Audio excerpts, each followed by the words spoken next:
In this tutorial, you'll learn how to submit content as if you were a client. This is just a good way to see what the experience is like for your clients. To complete this tutorial, you will have to have published a request already. So we've got one that we sent in the previous tutorial here on our dashboard. If you haven't sent one yet, just jump back to the previous tutorial and go ahead and publish your first request. You can see what this looks like from your client's perspective in two ways. So first, if you set yourself up as a client with a secondary email address, you should have received an email that looks like this. You can just click that button to access the request just like your client would see it.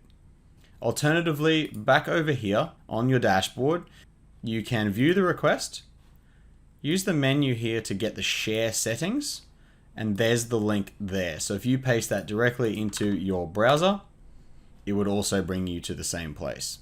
So now let's just pretend we're a client.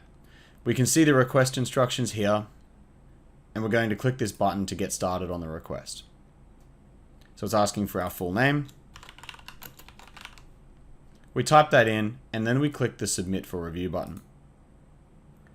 Notice how it's scrolled down and there is only one thing on the screen at any one time. Our testing has shown that this gets much better engagement from clients. Because they only need to focus on one thing at a time, it is much less overwhelming.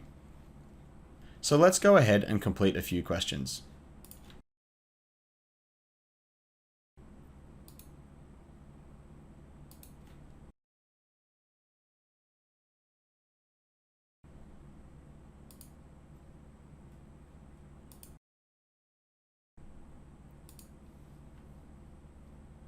You don't have to do them all, just do a few so that you can see what the experience is like.